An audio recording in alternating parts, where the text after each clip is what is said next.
Hello दोस्तों, Puneet study point के YouTube channel में आपका स्वागत है।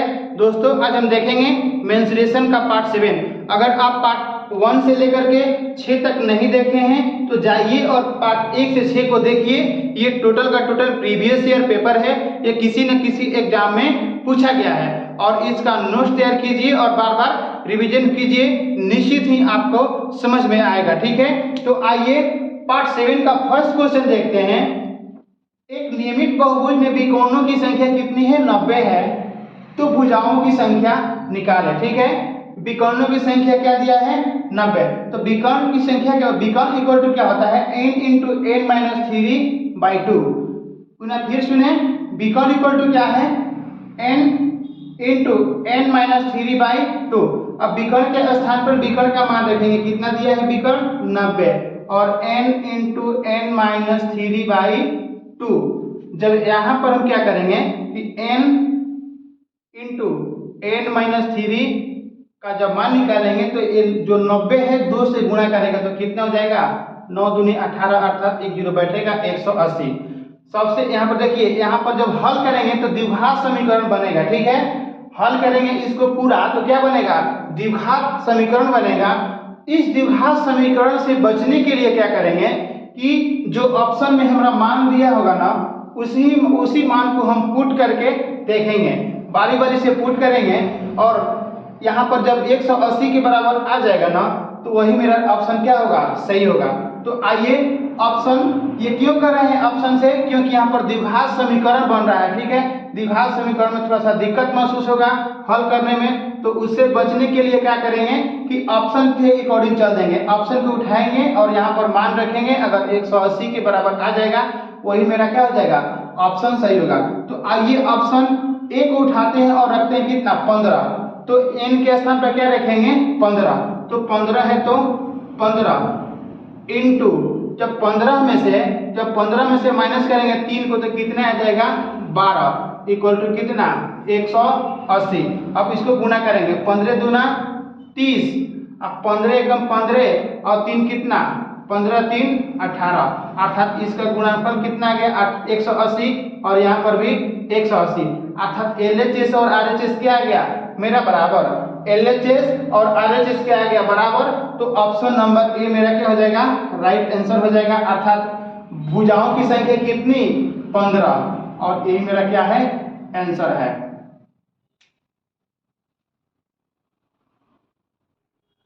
आइए क्वेश्चन नंबर 2 को देखा जाए। किसी समचतुर्भुज का परिमाप 100 सेंटीमीटर है, उसका एक विकोण 14 सेंटीमीटर है, तो चतुर्भुज का क्षेत्रफल बताएं। ठीक है, या निकालें। तो मानते क्या है कि ABC, अगर ये एक चतुर्भुज है और इसको क्या मान लें? ABCD क्या मान लेंगे हम? समचतुर्भुज। तो समचतुर्भुज की क्या होती है? चारों भुजाएं बराबर होती है। ये तो पहला प्रॉपर्टी हो गया। और सेकंड क्या होते हैं? इसके दो विकर्ण खींच देते हैं। जब समचतुर्भुज की दो विकर्ण खींचते हैं तो ये एक दूसरे को 90 डिग्री पर काटते हैं अर्थात लंब समद्विभाजित करते हैं। ये दूरी बराबर होता है, ये दूरी और ये दूरी बराबर होता है।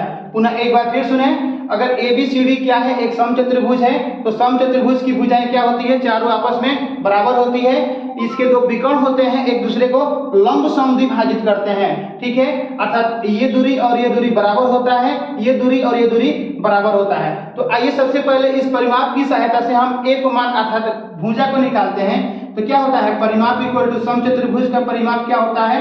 तो 4a होता है। ठीक है, परिमाप के स्थान पर परिमाप का मान रखेंगे कितना? 100 इक्वल टू 4a है तो 4 यहाँ पर a का मान लगाएंगे, क्या करेगा? 4 इसको डिवाइड करेंगे कितना? तो 25 मार्च में अर्थात a इक्वल टू कितना आ गया मेरे निकल कर? 25। अर्थात जो भुजाएं हैं कितना निकल कर आएगा? 25, ये भी 25 और ये भी 25। जो चारों भुजाएं कितना कितना हो जाएगी? 25 सेंटीमीटर के। ठीक है, इसमें से एक विकर्ण दिया है कितना? 7 सेंटीमीटर, 14 दिया है, सॉरी कितना दिया है? 14। तो हम आपको बता चुके हैं कि समचतुर्भुज की जो दो विकर्ण होते हैं एक दूसरे को लंब समद्विभाजित करते हैं अर्थात 90 डिग्री का एंगल बनता है। ये दूरी और ये दूरी बराबर होता है, ये दूरी बराबर होता है। तो मानते हैं कि पहला विकर्ण AC को मान लेते हैं, तो कितना है? 14। तो बराबर दो भागों में बढ़ जाएगा, तो ये 7 होगा और ये 7 होगा। ठीक है, तो क्या हो जाएगा? तो हमको पता चल गया। अगर इस सेंटर को हम O मान लें तो एक त्रिभुज बन रहा है क्या? BOC। कौन सा त्रिभुज बन रहा है? BOC। अब BOC त्रिभुज को देखेंगे, यहाँ पर 90 डिग्री का एंगल बना तो क्या पाइथागोरस थ्योरम यूज करेंगे, ठीक है। तो हम जानते हैं कि क्या 7 मिल गया है, 25 मिल गया है, इसके साथ एक बहुत ही सुंदर टेम्पलेट बनता है 7 24 25 का, ठीक है। 7 24 25 का बहुत ही अच्छा ट्रिपलेट बनता है। तो क्या हो जाएगा, ये भुजा कितनी की हो जाएगी, तो 24 की हो जाएगी। तो ये भी कितनी की, 24। अर्थात हमको पता चल गया कि D1 का मान क्या है, यहाँ पर ऑलरेडी दिया हुआ है कितना, 14 सेंटीमीटर, और D2 भी पता चल गया कितना, ये 24 और ये 24, तो टोटल कितना हो जाएगा, 48 सेंटीमीटर। अब क्या करेंगे कि समचतुर्भुज का एरिया कितना होता है, तो 1/2 इंटू क्या होता है, D1 into D2, 1/2 into D1 into D2, तो 1/2 है तो 1/2 इंटू D1 का मान ऑलरेडी दिया है कितना, 14 सेंटीमीटर, इंटू D2 का मान क्या निकालनी है, 48 निकालनी है, ठीक है। अब इसको 2 से काटिए, कितना मर्च में, तो 7 मर्च में जाएगा, और 48 में जब 7 का गुना करेंगे तो कितना निकल कर आएगा, तो 8 से 56 के 6 कितना, 5, और 7 चौक 28 से 5 कितना, 33। तो 336 क्या दिया है यहाँ पर, सेंटीमीटर दिया है ना, तो एरिया स्क्वायर में होता है, ठीक है।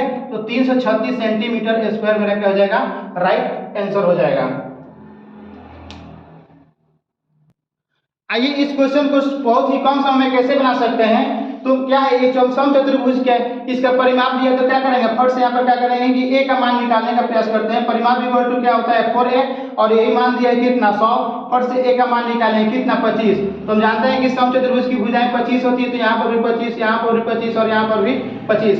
एक विकर्ण दिया है कितना, 14 दिया है, तो क्या करेंगे, यहाँ पर 90 डिग्री का जब एंगल बनता है, अर्थात लंब हम विभाजित करते हैं इसके विकर्ण, तो ये दूरी बराबर होता है, ये दूरी बराबर होता है। पहला विकर्ण 14 दिया है तो 2 भाग में बटेगा, तो 7 7 में बचेगा। हम जानते हैं कि 7 24 25 का एक ट्रिपलेट बनता है, कितना, 7 24 और 25 का एक ट्रिपलेट बनता है। तो क्या करेंगे, चतुर्भुज के लिए क्या करेंगे, 1/2 है तो 2, D1 इंटू क्या करेंगे, D2 का मान रख देंगे, ठीक है। 1/2 है तो 2, D1 का मान कितना दिया है, तो D1 का ऑलरेडी 14 दिया है, और D2 का मान हमारा यहाँ पर जब 24 निकल कर आ गया, तो ये कितना, 24 और 24 कितना हो जाएगा, तो 48 सेंटीमीटर। ये कैंसिल करेगा 7 मत में, और गुणा करेगा कितना, 7 56 कितना, 7 56 और 7 से 28 है कितना, 33 सेंटीमीटर स्क्वायर, और ये मेरा क्या हो जाएगा, राइट आंसर हो जाएगा।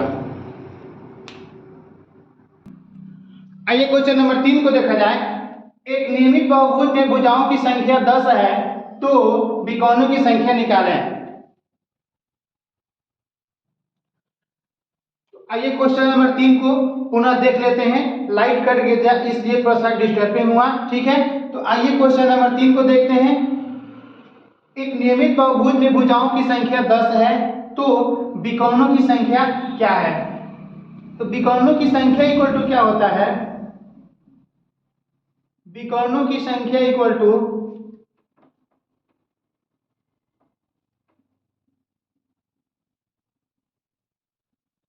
n इंटू n माइनस 3/2, ठीक है। तो विकर्णों की संख्या इससे निकल जाएगा। तो यहाँ पर क्या दिया है, भुजा का मान दिया है, तो क्या हो जाएगा, विकर्ण इक्वल टू कितना जाएगा, n इक्वल टू कितना दिया है, 10। तो 10 पुट करेंगे, और 10 यानी n माइनस 3, तो 10 में से क्या करेंगे, माइनस करेंगे 3 को, तो कितना हो जाएगा, तो 7 हो जाएगा, और बटा में 2, ये 2 से 10 को काटेंगे 5 मत में, और 7 बचे 35। अर्थात विकर्णों की संख्या कितना निकल कर आ गया, 35, और यही मेरा क्या हो जाएगा, राइट आंसर हो जाएगा। आइए क्वेश्चन नंबर 4 को देखा जाए। एक समबाहुभुज में प्रत्येक आंतरिक कोण 168 डिग्री है, तो 168 डिग्री है, तो इसकी भुजाओं की संख्या निकालें, ठीक है। देखिए भुजाओं की संख्या निकालने के लिए हमको क्या करेंगे, भुजाओं की संख्या जब भी निकालना पड़े, भुजाओं की संख्या जब भी निकालना पड़े, तो क्या करेंगे, 360 में बांटा कर देंगे क्या, बाह्य कोण से, क्या कर देंगे, बाह्य कोण से। पुनः एक बार फिर सुने, क्या बोल रहा है कि समबाहुभुज में प्रत्येक आंतरिक कोण 168 डिग्री का है, तो इसकी भुजाओं की संख्या, देखिए भुजाओं की संख्या निकालने के लिए 360 बाई बाह्य कोण चाहिए, ठीक है। लेकिन यहाँ पर क्या दिया है कि आंतरिक कोण दे दिया है, कितना, आंतरिक कोण कितना दिया है, 168। तो हमको क्या चाहिए यहाँ पे बाह कोण, तभी भुजा की संख्या निकलेगी अर्थात n की मान निकल जाएगा। ठीक है, तो क्या करेंगे कि 180 में से जो ये आंतरिक कोण दिया है ना 168, इसको हम क्या करेंगे माइनस कर लेंगे। ठीक है, पुनः एक बार फिर सुने, भुजाओं की संख्या निकालने के लिए और आंतरिक कोण दिया हो तो क्या करेंगे, बाह्य कोण निकालने के लिए 180 में इस आंतरिक कोण को घटा लेंगे तो कितना हो जाएगा, तो 10 में से 8 को जब माइनस करेंगे तो 2 बचेगा, और यहाँ पे 7 है और 6 को माइनस करेंगे तो 1 बचेगा, और ये यहाँ पर फाइनली कितना बचा, हमको क्या निकला 12 डिग्री। ये सब क्या है डिग्री में है। ठीक है, अर्थात बाह्य कोण कितना हो गया 12 डिग्री, यही मेरा हमका निकल गया बाह्य कोण। यहाँ पर n अर्थात भुजाओं की संख्या निकालने के लिए क्या करते हैं, तो 360 बटे कितना बाह्य कोण, तो आइए 360 है तो 360 बटे बाह्य कोण कितना निकाले हैं 12 डिग्री, तो इस 12 से भाग दे देंगे कितना, तो 12 तिहाई 36, कितना 12 तिहाई 36 अर्थात 30। भुजाओं की संख्या कितना निकल कर आया 30, तो यही मेरा क्या हो जाएगा राइट आंसर हो जाएगा। ठीक है, ध्यान रखेंगे जब भी आंतरिक कोण दिया हो तो हम भुजा निकालने के लिए क्या बाह्य कोण की आवश्यकता होती है, तो बाह्य कोण के लिए क्या करेंगे कि 180 में आंतरिक कोण 168। ठीक है, जो भी आंतरिक कोण दिया हो बाह्य कोण के लिए क्या करेंगे 180 में से आंतरिक कोण को माइनस करेंगे, बाह्य कोण निकल जाएगा, और भुजाओं की संख्या निकालने के लिए क्या करेंगे 360 बाई बाह्य कोण, तो यहाँ पर 360 है तो 60 और बाह्य कोण 12 डिग्री, 12 तिहाई 36 30, भुजा की संख्या निकल कर कितना आ गया 30। आइए क्वेश्चन नंबर 5 को देखा जाए। एक समबाहुभुज में प्रत्येक बाह्य कोण 10 डिग्री है, भुजाओं की संख्या निकालें। देखिए इसके पहले वाला जो क्वेश्चन था ना उसमें क्या दिया था आंतरिक कोण, क्या दिया था आंतरिक कोण, तो आंतरिक कोण की सहायता से मैंने क्या किया था बाह्य कोण निकालने की प्रयास किया था।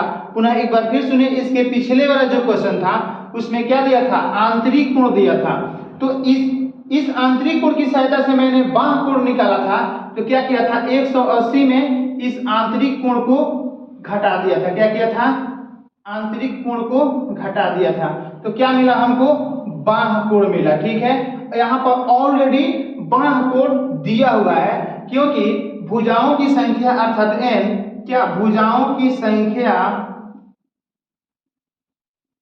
अर्थात n निकालने के लिए क्या हमारा फॉर्मूला था 360 बटे बाह्य कोण, 360 बटे कितना बाह्य कोण। ठीक है, पुनः एक बार फिर सुने, n अर्थात भुजाओं की संख्या निकालने के लिए क्या करेंगे 360 बटे बाह्य कोण, तो यहाँ पर हमको आंतरिक कोण और इससे कोई मतलब नहीं है क्योंकि ये पिछले का क्वेश्चन है। ठीक है, ये जो सॉल्यूशन बताएं पिछले का बताएं, यहाँ पर ऑलरेडी क्या दिया है बाह्य कोण हमको दे दिया है, तो दूसरे कुछ निकालने की जरूरत नहीं है, केवल n का मान निकालने क्या करेंगे 360 में इस 10 से भाग कर देंगे क्योंकि ये ऑलरेडी बाह्य कोण है, तो 1 0 से 1 0 अर्थात कितना 36, भुजाओं की संख्या कितनी निकल कर आ गई 36, और यही मेरा क्या हो जाएगा राइट आंसर हो जाएगा।